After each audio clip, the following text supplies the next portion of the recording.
मी तेजातला 1 भाग हा महाराजांना आशीर्वादाच्या रूपानं मागितला आणि त्यानंतर आपल्या भाषणामध्ये मोदीजींनी सांगितलं या भारतामध्ये भारतीय जनता पक्षाचं राज्य येईल आणि ते राज्य आम्ही कसं चालवू तर त्यांनी सांगितलं ज्या प्रकारे छत्रपती शिवाजी महाराजांनी या ठिकाणी राज्य चालवलं की ज्या राज्यामध्ये शेतकऱ्याला न्याय होता, ज्या राज्यामध्ये पाण्याचं नियोजन होतं, ज्या राज्यामध्ये जंगलांचं नियोजन होतं, ज्या राज्यामध्ये समुद्र किनाऱ्याचं नियोजन होतं, ज्या राज्यांमध्ये महिलांची सुरक्षा होती, ज्या राज्यांमध्ये सर्वसामान्यांच्या स्वप्नाची पूर्तता होत होती, ते छत्रपती शिवाजी महाराजांचे जे राज्य होतं तेच राज्य या देशामध्ये आम्हाला आणायचं आहे.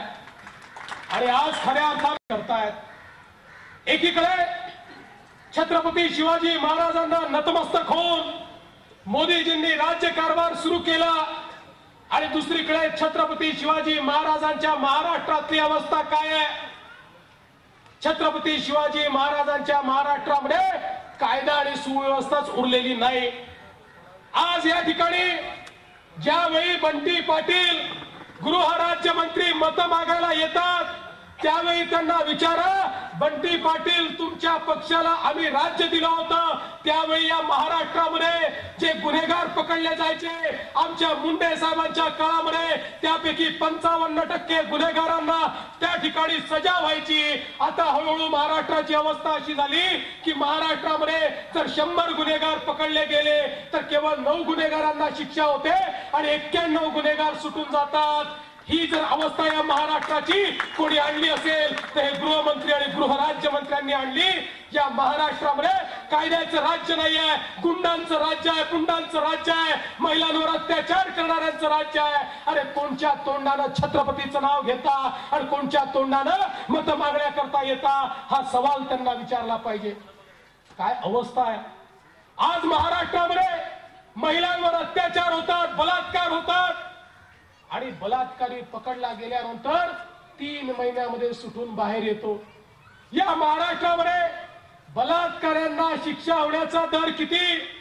100 बलात्कारी जर महाराष्ट्रात पकडले तर त्यातले 84 बलात्कारी सुटून जातात, केवळ 16 बलात्काऱ्यांना शिक्षा होते. बंटी पाटील या गोष्टीचं उत्तर द्या. तुम्ही गृहराज्यमंत्री आहात. या ठिकाणी जे 84 बलात्कारी या ठिकाणी बाहेर येतात, काय माझ्या त्या मातेला बहिणीला वाटत असेल जिच्यावर अत्याचार झाला, बलात्कार झाला आणि तो बलात्कार झाल्यानंतर ती कमऱ्यामध्ये त्या ठिकाणी खोलीमध्ये तोंड लपवून बंद आहे आणि बलात्कार करणारा मात्र उजळ माथ्याने रस्त्यावर फिरतोय? काय अवस्था होत असेल विचार करा. अरे हेच का छत्रपतींचं राज्य? छत्रपतींच्या राज्यामध्ये बलात्काराचा शिरच्छेद होत होता, बलात्काराला फिरण्याची मुभा नव्हती. अरे तुम्हाला अधिकार नाहीये, छत्रपतींचं नाव घेण्याचा अधिकार नाहीये. आज काय अवस्था आहे या कोल्हापूरमध्ये? कायदा आणि सुव्यवस्थेची अवस्था काय आहे? अरे साधा पेपर मध्ये तुमच्या बद्दल मजकूर छापून आला आणि पेपर मध्ये छापलेला मजकूर हा व्हॉट्सअप वर टाकला म्हणून ग्रामपंचायत सदस्याला तुम्ही नंग करून त्या ठिकाणी मारता.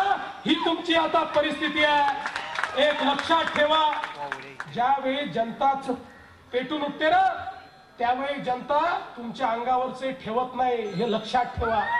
आता जनता पेटली, जनतेने ठरवलंय. आपल्याला माहितीये असं म्हणतात, भगवान देता है तो छप्पर फाड़ के देता है और ले जाता है तो झाड़ू मार के ले जाता है.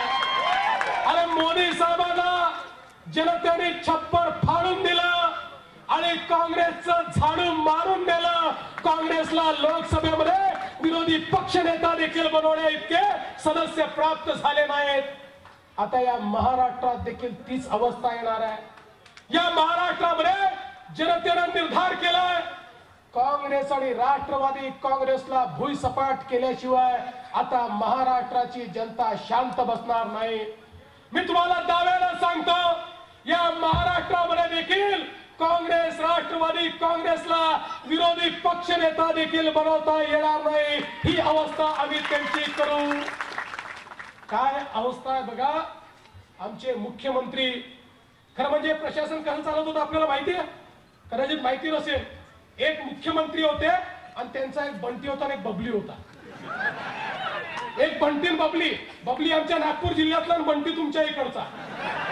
आणि हे बंटी बबली हे असे टोप्या फिरवायचे आणि पृथ्वीराज बाबा आपले चालायचे. यांच्या टोप्या फिरायच्या आणि बाबा चालायचे.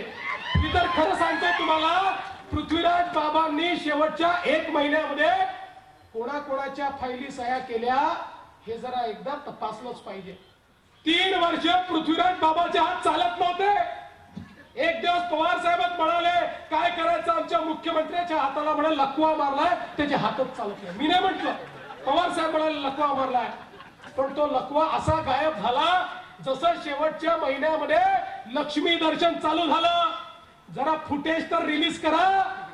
वर्षा बंगल्यावर रात्री 12 ते 4 कोण येत होत, याचं फुटेज जर रिलीज केलं तर लक्षात येईल. आणि त्या फुटेज मध्ये हे जे चमचमीत गाड्यातनं येणारे होते त्यांचं स्वागत करणारे कोण होते? बंटी आणि बबली. बंटी आणि बबली. बंटी आणि बबली. बंटी आणि बबली चमचमीत गाड्यात येणाऱ्यांचं स्वागत करायचे. पृथ्वीराज बाबाकडे जायचे. जाताना हातात सुटकेस असायची. परत यायचे तर हात रिकामे असायचे. तोंडावर स्मित हास्य असायचं. तेवढ्यात दुसरी चमचमीत गाडी त्या ठिकाणी यायची आणि त्या गाडीतनं उतरलेला याला विचारायचं काय झालं?